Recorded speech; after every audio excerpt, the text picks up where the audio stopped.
कि धन्ना जी एक तो संत बन गए और ऊपर से क्या है, जाट आदमी है। और जमींदार आदमी जो होता है, आप ध्यान रखना, जमींदार आदमी हमेशा ही जिद्दी होता है, थोड़ा जिद्दी प्रवृत्ति का होता है।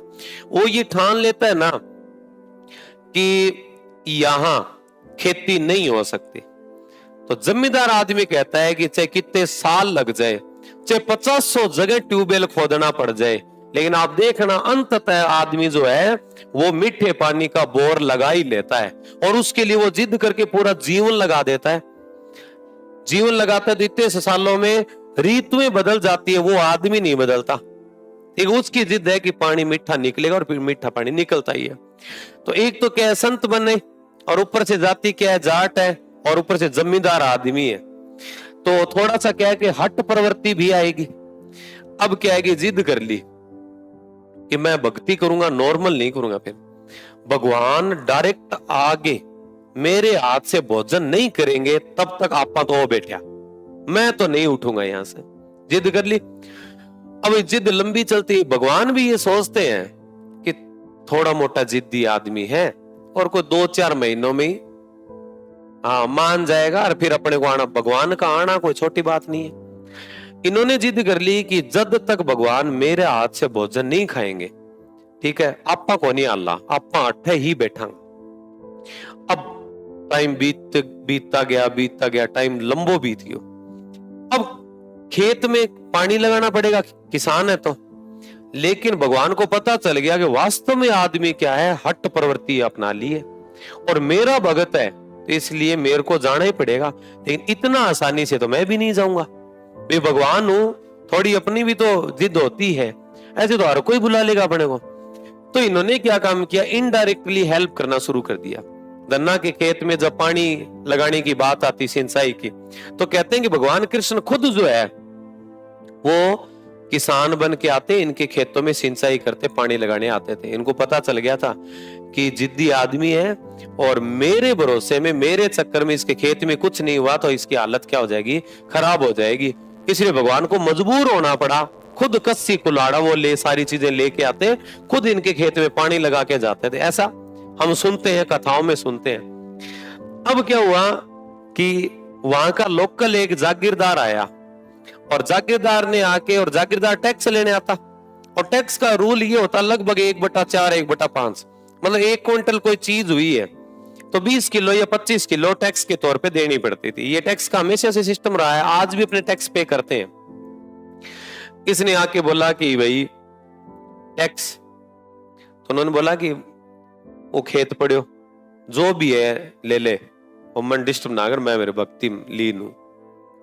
तो खेत में जाके देखा जागीरदार ने, खेत में कुछ हुआ ही नहीं, ठीक है, फसलें कम थी, तुम्बे ज्यादा हुए। तुम्बो समझो, हाँ, कड़वा होता है, बाढ़ में बेल पे लगता है तुम्बा, खेतों में भी तुम्बा लगता है, पशु खाते हैं, बकरी भी खाती है, ठीक है। तुम्बा खारा होता है, हरे हरे रंग का, गोल गोल होता है भाई, और पकने के बाद तुम्बो हो जाए पीड़ो, दवाई भी बनती है तुम्बों की।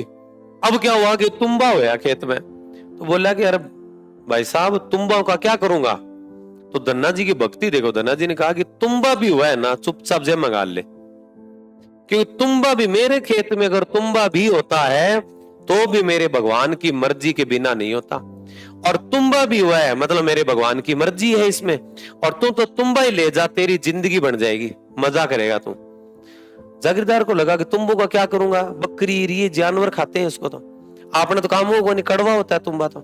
लेकिन धन्ना जिद कर ली तो तुम्बा ले जाने पड़े भाई। उसको पता चल गया आदमी भाई जिद्दी है और भक्ति में जिद कर रखी है, तो उसने सोचा कि यार ठीक है, अपने जैसे तैसे होके निकलो यहां से। अब क्या हुआ कि तुम्बा गाल दिया, 7-8 तुम्बा इन्ने जेब में, 7-8 तुम्बा इन्ने जेब में। अब आप सोचो कि लोर है, लोर में तुम्बा छोड़ो जी, संतरा, 8 संतरा एक जेब में डाल लिया। पहले लोर आते थे, जेब मोटी होती थी, अब छोटी आती है। 8 संतरा इधर और 8 संतरे इधर डाल लिया। अगर आपने, बताओ चल पाओगे क्या? ये चलना पड़ेगा, क्योंकि संतरा कौन पड़ेगा, ठीक है, तो पकड़ के चलना पड़ेगा। तुम्बा वजन है, ठीक है। अब तुम्बा गाल दिया जेब गमा है, नाड़ो की तो ही हो, लेकिन भाई 2 किलो वजन है तो ठीक है। तो तुम्बा छोटा बच्चा पैंट पकड़ के नहीं चलता, एक बार नाड़ा होता है लेकिन फिर भी बेचारे को चलना पड़ता है, क्योंकि पापा या बड़े भैया वाली पैंट टाइट करके पहना दी उसको। अब वो जागीरदार यूं चल रहा, तुम्बा दोनों जेब का मार और जेबा भरती ओवरलोड।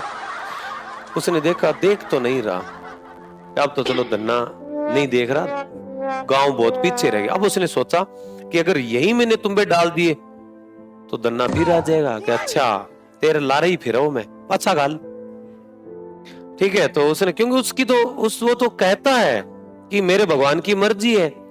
जैसे उसको पता चला कि धन्ना जी नहीं देख रहे, तो उसने सोचा हे भगवान, ईशा नाम मिलाए कर सुबह सुबह बूढ़ी के टाइम में कि मिलियो भी कोनी और तुम्बा और इनू पजामो पकड़े आनो पड़ेगा सारे।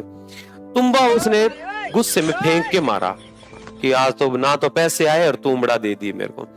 तुम्बा कहते हैं फेंक के मारा, तुम्बे के अंदर हीरे मोती जवाहरात निकले। जब ये बात आसपास के गांव में आग की तरह फैल गई कि धन्ना के खेत की मिट्टी में भगवान का क्या है, आशीर्वाद है। उसके खेत में तुम्बड़े भी होते हैं ना, तो भी उनके अंदर क्या है, हीरे मोती है। तो तब जाके पंजाब हरियाणा से सबसे ज्यादा श्रद्धालु आते हैं इधर, और वो धन्ना के खेत की मिट्टी उठा के लेके जाते हैं, अपने खेतों में डालते हैं। क्योंकि भारत में सबसे ज्यादा पेस्टिसाइड का यूज होता है पंजाब हरियाणा के अंदर, और इसलिए ये लोग जब उपजाऊ क्षमता कम हो जाती है तो धन्ना जी की खेत की मिट्टी उठा के लेके जाते हैं।